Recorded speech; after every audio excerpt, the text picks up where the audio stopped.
completo, completo. ¿Y por qué tenemos que mirar este versículo así? De alguna manera, a veces sabemos la letra de las frases bíblicas, pero no entendemos su implicación. Por ejemplo, a ver, cuento un poquito de algo personal. Cuando yo era joven y bello, hace mucho tiempo, me enamoré de una muchacha de la iglesia. Y resulta que esta muchacha, decía yo, al Señor, sí, me gusta, pero entre otras cosas yo decía para mí, es fiel a Dios. Ella vivía en un pueblo fuera de la ciudad de Medellín, como a 2 pueblos de distancia, es decir, estaba Medellín, estaba Bello, estaba Machado y estaba Copacabana. Allá en Copacabana vivía ella, lejos, pero cada sábado estaba en la reunión de jóvenes y luego regresaba a su casa, pero al otro día estaba fiel, antes que casi todas las personas, en la iglesia, adorando al Señor y estaba dispuesta para servir ahí en la iglesia. Entonces yo decía, es una persona consagrada a Dios. Y yo decía, entonces para mí, si esa persona ama a Dios de esa manera, entonces también me será fiel a mí. Entonces yo pensé que seríamos buena pareja y entonces le expresé mis sentimientos. ¿Y saben qué pasó? Rebote. Me sentí la patada de la mula en mi estómago, ¿no? Porque me dijo, no me interesa para nada. Entonces me sentí bastante humillado y entonces yo me fui al salón de la iglesia y me arrodillé y estaba llorando diciendo, Señor, mira mi situación. Entonces Dios trajo a mi mente exactamente este versículo bíblico y usted está completo en él. Así que entendí, en fracción de segundos entendí la implicación. Entonces dije, Señor, perdóname por estar buscando lo que no necesito. En ti estoy completo. Ayúdame a orar más, ayúdame a ayunar más, ayúdame a entender más tu palabra, ayúdame a predicar más tu palabra. Es lo que necesito solamente eres tú. No tengo nada más en quien tener satisfacción. Y en ese instante que oré de esa manera, ese enamoramiento, esa tusa, ese sentimiento fuerte que me hacía llorar ahí de rodillas, pues se quitó y entonces estaba ahora con mi mente renovada, con un enfoque diferente, con un propósito específico, pero aún así yo no entendía específicamente que yo estaba visto por Dios como una persona perfecta, gloriosa, sin mancha, sin arruga. Usted no necesita de marido para servir a Dios. Usted no necesita de una esposa para servir a Dios. Usted no necesita de un título universitario para servir a Dios, para sentirse importante. No que no lo pueda tener. Puede tener esposa, puede tener cónyuge, puede tener empresa, puede tener títulos universitarios, puede ser una persona eminente, pero en eso no está su satisfacción. En eso no hay plenitud. La plenitud está en saber que eres uno con Cristo. La plenitud de su vida está en saber que eres uno con Cristo. La Biblia dice que se une al Señor es un espíritu con Él. Cristo lo dijo también. Cristo dijo, Padre, tú en mí y yo en ellos, para que seamos uno. En saber que soy uno con Cristo, en saber que Él me levantó del muladar y me sentó con Él en lugares celestiales para hacerme parte de Él. Eso es lo que me da sentido de pertenencia verdaderamente, de lo que da significado a mi vida verdaderamente. Ahí está la plenitud de mi vida, ahí está la plenitud de su vida. No hay plenitud en alguien más, en nada más, solo en Él. En Cristo estamos completos, en Cristo estamos completos. Y entonces mi trabajo es hacerme convencer a mí mismo de que en Cristo estoy completo. Y mi trabajo, aparte de hacerme convencer a mí mismo de que estoy completo en Cristo, es hacer que otros, mi familia, mi entorno, mis vecinos, mi ciudad, mi barrio, conozcan que en Cristo es en quien estamos completos y nada más, y nada más. Así que podemos leerlo una vez más. Vosotros estáis completos en Él. Él es la cabeza de todo principado y potestad. Jesús refleja, la última frase, Jesús refleja mi perfección, certifica mi verdadera identidad. ¿Cuál es mi verdadera identidad? ¿Cuál es mi verdadera identidad? Cristo. No tienes otra identidad según la Biblia. Y a ese varón perfecto es que está diciendo en Efesios capítulo 4, versículo 11, que hasta que lleguemos a la estatura de un varón perfecto, para que sepamos que somos plenos en Él. El trabajo del pastor es anunciar a la iglesia qué es lo que Cristo para su vida, para que la iglesia también replique ese mensaje y entonces la tierra será llena del conocimiento de la gloria de Dios como las aguas cubren el mar. Qué emocionante. Debieran alegrarse por eso, ¿cierto? Usted es bastante estimado a los ojos de Dios. Recuerde, Dios no le ve a usted por lo que usted hizo. Dios le ve a usted con la justicia de Cristo. La justicia de Cristo fue colocada a mi nombre. Él es perfecto, Él es glorioso, Él es sin mancha, Él es sin contaminación. Entonces, cuando yo recibo a Cristo en mi corazón, cuando me hago uno con Él, la opinión de Dios que tiene de mí es esa, la misma que tiene de Cristo Jesús. ¿Qué es lo que piensa Dios de mí? Lo que piensa Dios de Cristo. Cristo es entonces lo que Dios piensa de mí. Cristo es entonces lo que Dios piensa de mí. Cuando usted piensa de esa manera, su vida entonces encuentra propósito y seguramente que le va a motivar para que sigamos haciendo este trabajo del Señor.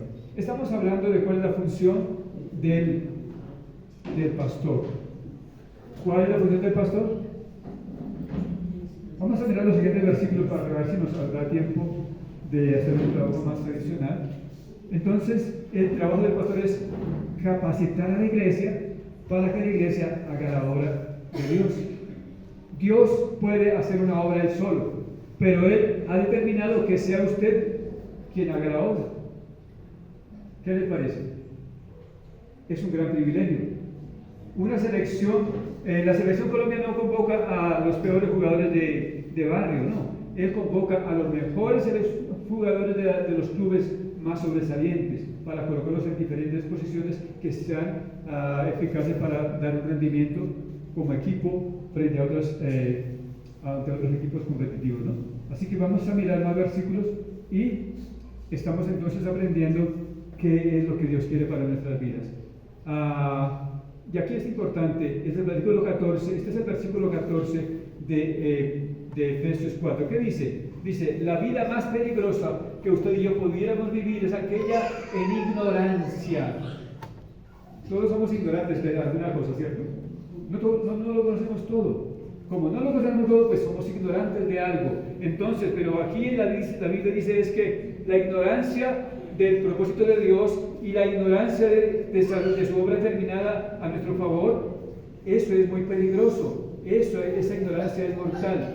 Entonces, pero esa obra terminada de Cristo por la muerte y resurrección de su Hijo unigénito, entonces es lo que tenemos que saber nosotros. Seríamos como un niño al ignorar esa verdad de Cristo y su muerte y su resurrección. Seríamos como un niño en un barco, pero un barco que está loco, que perdió el control, y el niño no sabe manejar esas máquinas para direccionar el barco. Entonces el barco solamente está llevado por las olas del viento, de la tormenta, y le lleva a la destrucción solamente.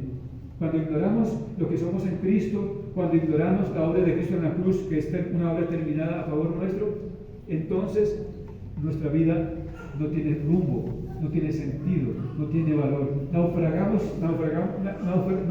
somos en ese mar, en ese océano de existencia. Así que lo que tenemos que hacer es que, dice, por lo tanto, lo que Dios tiene en nosotros es un regalo, un don envuelto para el mundo. ¿Cuál es el regalo que Dios tiene para nosotros? ¿Cuál es el regalo que Dios tiene para nosotros?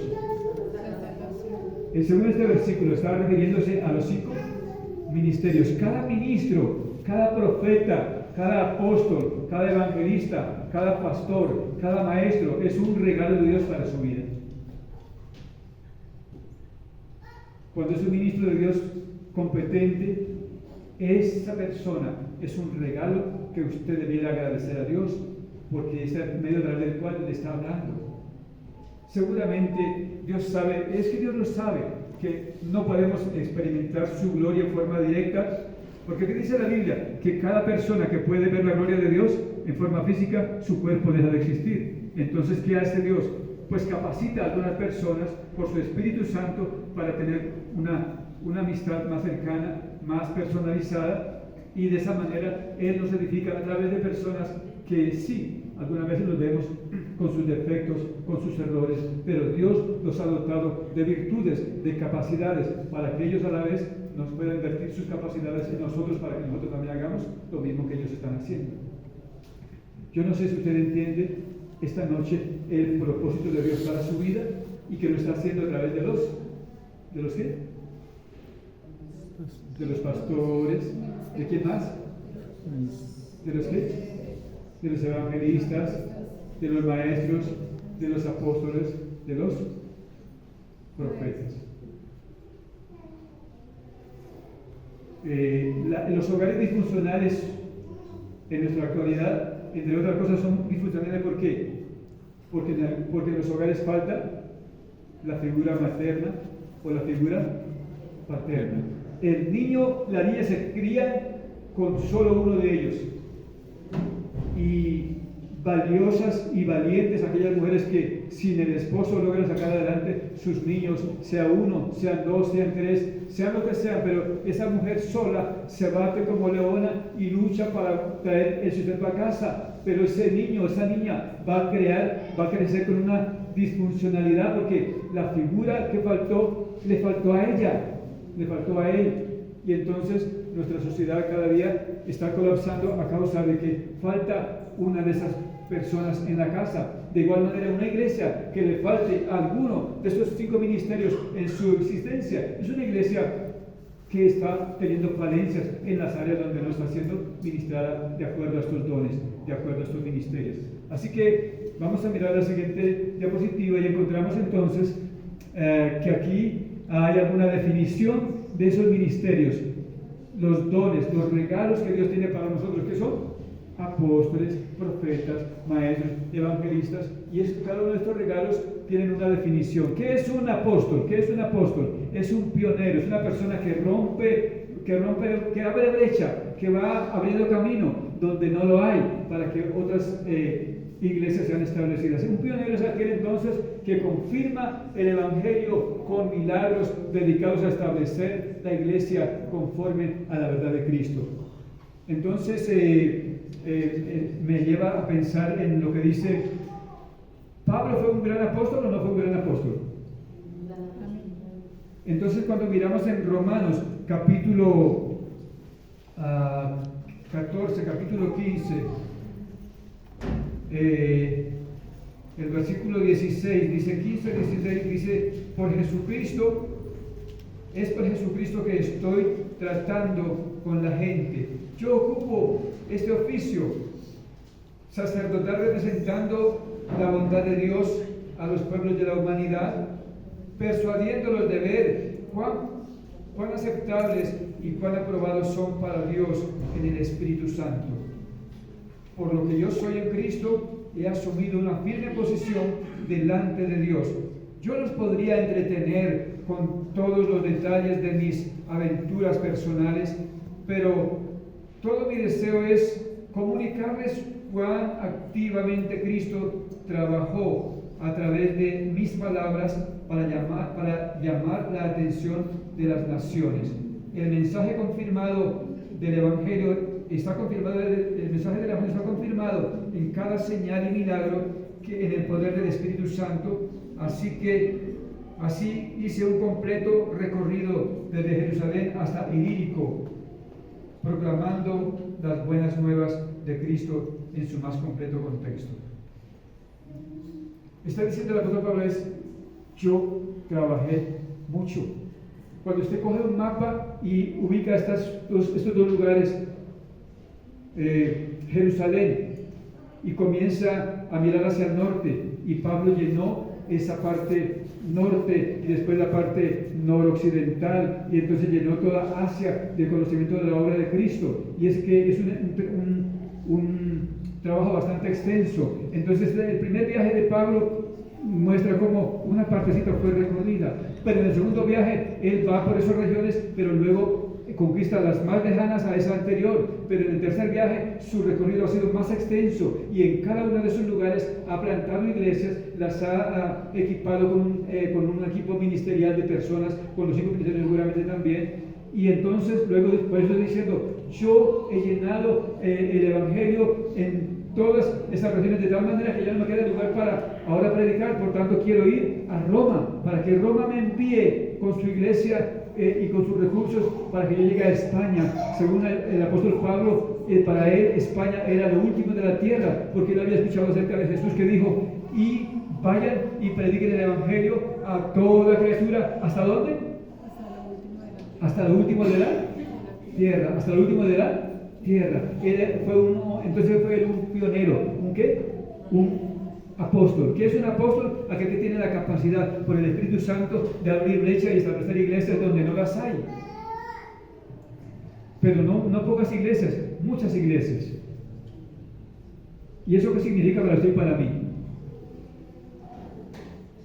Las sillas están vacías. A su lado hay sillas vacías. ¿Qué significa? Que no hemos predicado con tanto entusiasmo, con tanto fervor, con tanto ímpetu, con tanto poder del Espíritu Santo, de tal manera que a veces como que la iglesia decrece, ¿no? En la pandemia las iglesias muchas desaparecieron. ¿Pasó acá? Seguramente que pasó acá, porque muchas personas que venían acá ya después de la pandemia no volvieron. Pero entonces, ¿qué pasa? Que el apóstol tiene la capacidad de hacer que la convicción del Espíritu Santo en ellos sea tan fuerte que ellos sean permanentemente activos, de tal manera que en lugar de que la iglesia crezca, esté aumentando, esté creciendo como es el propósito de Dios. Así que, ¿qué es un apóstol? Un pionero. En alguna ocasión, un hombre caminaba por una calle de Liverpool, una ciudad de Inglaterra, y de pronto vio un letrero que decía: caníbales necesitan misionero. ¿Qué haría usted si ve ese letrero? ¿Cómo dice el letrero? Caníbales necesitan misionero. ¿Qué haría usted ante ese letrero? Correría rápido, ¿cierto? Compraría el boleto en barco, en avión, no sé, en helicóptero, no sé, pero correría a África, ¿cierto? Claro, están los caníbales necesitando misionero. Este hombre era Carlos Sturz. Ya había estado en la China estableciendo iglesias, había plantado iglesias y las había dejado funcionales. Y había estado en la India, también había dejado iglesias funcionales, pero ya habían pasado muchos años, él estaba enfermo, y entonces se encuentra con ese letrero y comienza a pensar: Dios, pues envía a alguien. Y él había escuchado en ese letrero que decía: caníbales necesitan misionero, era una invitación a una conferencia. El hombre fue a la conferencia y escucha cómo la persona que está exponiendo su conferencia y en ese teatro dice: al África han ido los musulmanes misioneros para predicar su mensaje de guerra. Al África, donde están los caníbales, han ido los vendedores de armas, sin importarles que los puedan cocinar en una olla de su predilección. Y al África han ido mineros y la persona que explotan el marfil de los elefantes, y han ido muchas personas allí a hacer sus negocios, a conquistar esa tierra. ¿Por qué la iglesia no ha ido? Y se preguntaba Carlos Jesús: ¿por qué la iglesia no ha ido? Y el Espíritu Santo comienza a decirle: ¿por qué no vas tú? ¿Por qué no vas tú? Estaba enfermo, estaba anciano, y había plantado iglesias en la China, en la India, y ahora el Espíritu Santo le dice: ¿y por qué no vas tú?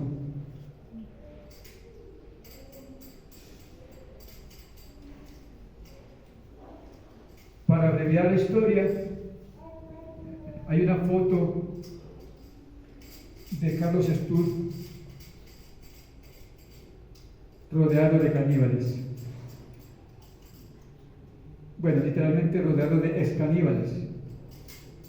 Y la foto presenta al cadáver de Sturz alrededor de líderes cristianos que un día fueron caníbales, pero que él los ganó para Cristo porque decidió ir al África donde los caníbales necesitaban misioneros. Él fue, él corrió, él los buscó, les predicó. Él dormía más o menos 3 horas diarias nada más, porque él tuvo que traducir la Biblia a los diferentes idiomas de las tribus indígenas caníbales del África, que eran muchas y diferentes dialectos. y capacitaba a personas, parejas especialmente, y luego medio las preparaba y les decía, dependan del Espíritu Santo, y los enviaba, y las parejas indígenas africanas se internaban en las selvas y luego regresaban para decir que había una iglesia fundada por ellos en ese lugar a donde habían ido ellos. Y así fundó muchas iglesias en el África también. ¿Qué estoy tratando de decir? Dios colocó dones, personas con dones especiales para capacitarnos, para que también nosotros vayamos a hacer lo que ellos enseñaron a hacer. Y Dios hoy te está diciendo, ¿por qué no vas tú? ¿Por qué no vas tú a los caníbales? Bueno, ya no hay caníbales en este entonces, ¿no? Pero hay mucha gente. ¿En quién está pensando usted? Hay en la calle drogadictos, hay pandilleros, hay guerrilleros, hay brujos, hechiceros, hay niños vendidos ya a la idea de que pueden vivir de una manera diferente a la que sus órganos genitales con los que nacieron les pueden llevar a una vida normal. Hay muchas tribus, hay muchos grupos sociales y Dios te dice, ¿por qué no vas tú? ¿Por qué no vas tú? ¿Por qué no vas tú? Sea un pionero. Yo no creo que seamos pioneros ya ahora de nada, pero sí podemos ir a estar ayudando a la gente a salir de su miseria, a salir de su dolor, a curar sus heridas, porque en Cristo hay sanidad, porque en Cristo hay liberación, porque en Cristo hay libertad, porque en Cristo hay sentido de pertenencia, solamente en Él. No hay un propósito de vida sino solamente Él, porque somos espíritu, solo Dios que es espíritu satisface nuestro espíritu, nada más puede satisfacer nuestro ser.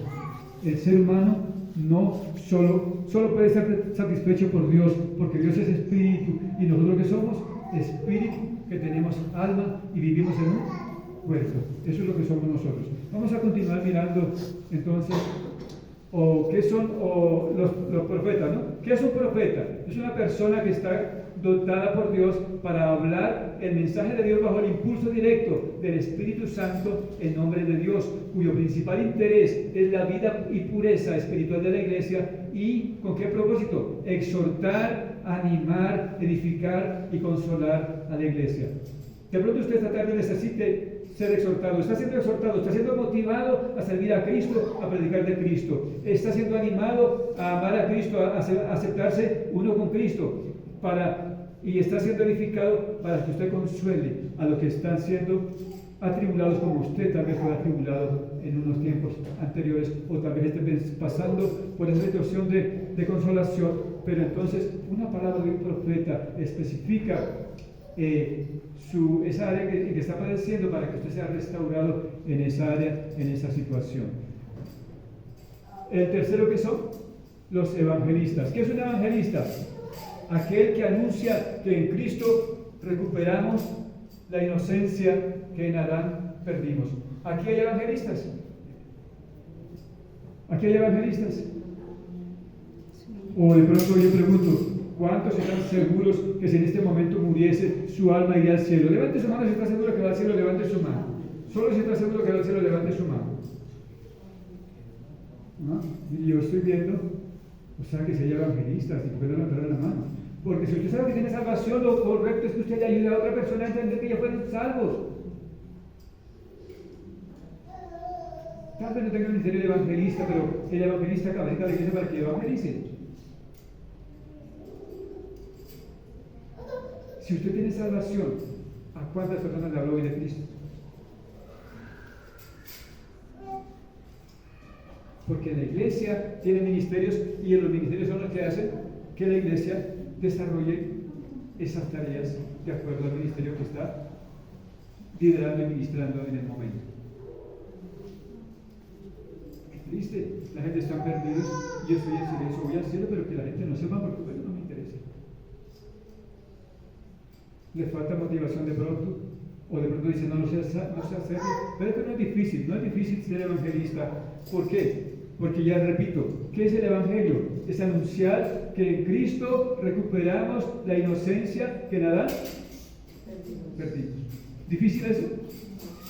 El inocente tomó el castigo del culpable para que el culpable sea declarado inocente. ¿Eso es difícil? ya recibí ese beneficio. Entonces el gozo del Señor me motiva a expresar con mis palabras gratitud y compartirle a otros ese mensaje para que también ellos sean lo que Dios quiere que ellos sean. Eso es lo que hace el evangelista. ¿Qué más dice entonces la Biblia? En cuarto lugar, los pastores. ¿Quiénes son los pastores? ¿Cuál es el trabajo de los pastores? Es aquella persona que tiene ese regalo de Dios para cuidar, para nutrir, el que supervisa, el que cuida de las necesidades de su congregación local y el que proclama la doctrina de Dios y el que refuta las mentiras del diablo. Ese es el trabajo del pastor.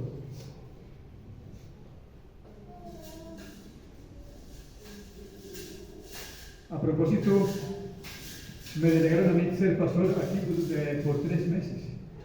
Y el pastor acá dijo, espero que cuando regrese, ¿qué fue lo que dijo él? El pastor dijo, espero que cuando regrese, ¿qué? Se haya multiplicado. Él está esperando eso. Entonces mi trabajo es ¿cuál? Ayudarle a usted para que hagamos juntos el trabajo de multiplicarnos.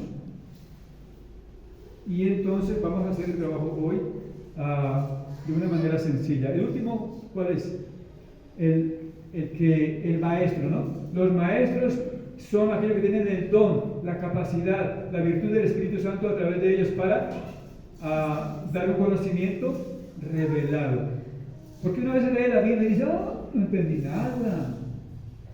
¿Le ha pasado a usted? Lee la Biblia y dice, ¿qué dice?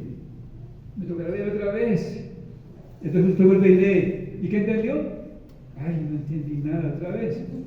En cambio va a la iglesia y dice, ay, este pastor cómo sabe, ese es el maestro, ese tipo es. Y yo lo leí, no lo entendí, y no lo explico así facilito. Bueno, son dones que Dios da. Pero ¿saben? Valore al pastor Javier, valore a su equipo de trabajo que está intentando hacer lo que Dios quiere que de acuerdo a esto se haga. Pero tome la enseñanza de ellos y póngala en práctica.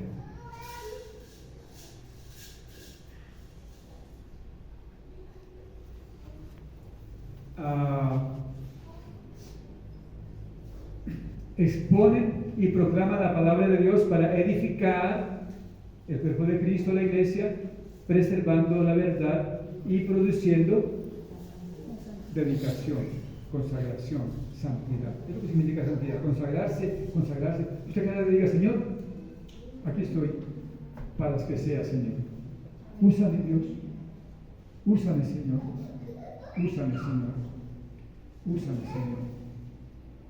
Cuando Isaías experimentó la gloria de Dios, entendió que había sido perdonado y limpio de sus pecados, él dijo, Señor, tú estás preguntando, ¿quién irá por nosotros? Heme aquí, envíame a mí. Hay mucho trabajo que hacer. Mucho trabajo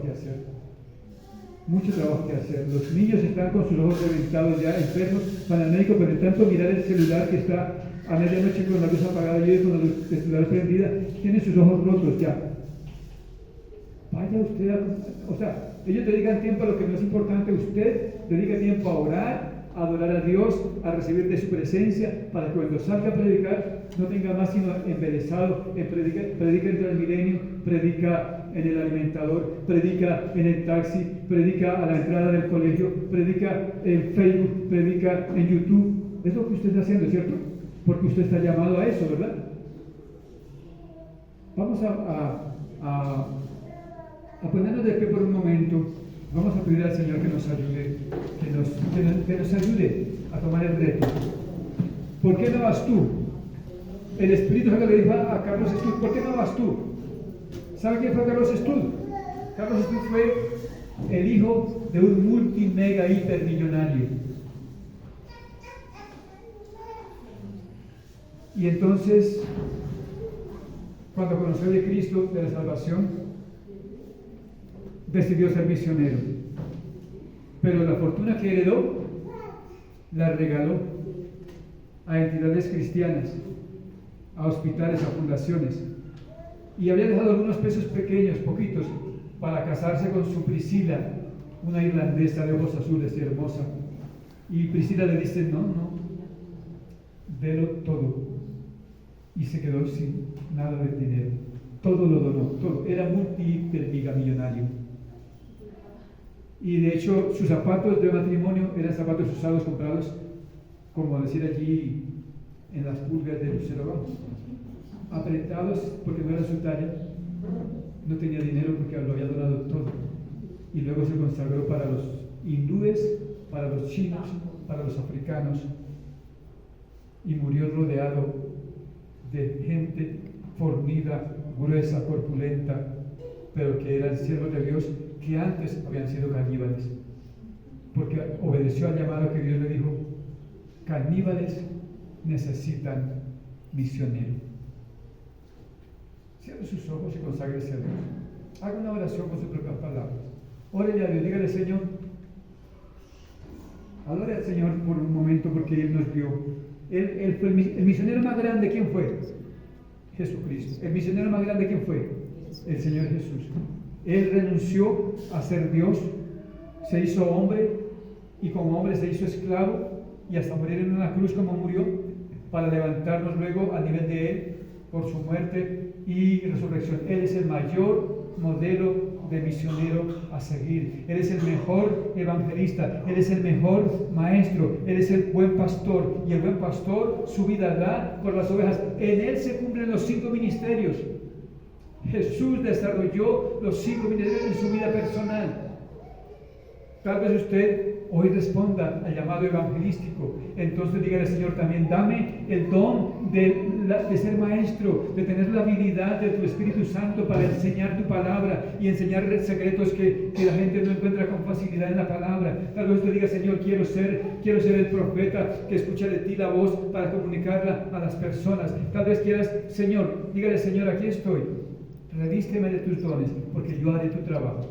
Jesús dijo: vayan. Él vino, enseñó, y cuando se fue, Él dijo: vayan, y Él confía que usted va a ir, porque la gente que está sin Cristo es bastante, pero usted es una persona valiente, aguerrida. Hoy dígale: Señor, aquí estoy. Levante su mano y adore al Señor.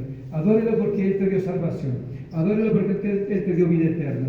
Señor Jesús, tu sangre preciosa nos ha limpiado, tu sangre preciosa nos ha purificado, tu sangre preciosa nos ha librado del infierno, nos ha librado del tormento que merecíamos a causa de nuestros pecados. Tu sangre preciosa, y en tu resurrección nos has vestido de inocencia, de perfección, de pulcritud, Señor.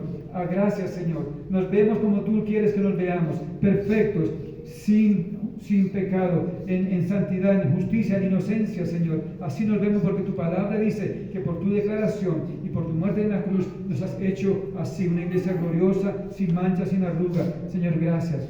Pero tú dices que con un propósito, para que también ayudemos a otras personas a encontrar el tesoro que están buscando y que está en nuestro alcance darles a ellos a conocer. Señor Espíritu Santo, ven y toma tu iglesia, Señor, que está acá. Gracias porque ellos han venido, Espíritu Santo de Dios. Y hoy ellos toman el llamado que tú les haces. Es un toque especial de ti, Espíritu Santo. Espíritu Santo, te adoramos. Ayúdanos a responder, a trabajar incansablemente en gratitud a la salvación tan grande que tú nos has dado, Espíritu Santo de Dios. Te adoramos, te bendecimos. Amén.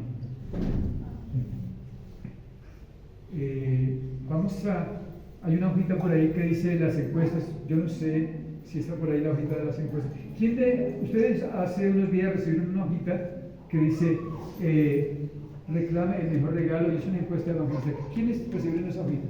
Por favor, que me levante su mano. La repartimos, pero no pudimos hacer ese día. Vamos a hacer así rapidito la encuesta. Ayúdenme por favor con la hojita. Si estaba aquí en el púlpito, bueno, no sé dónde la han colocado. Siéntese un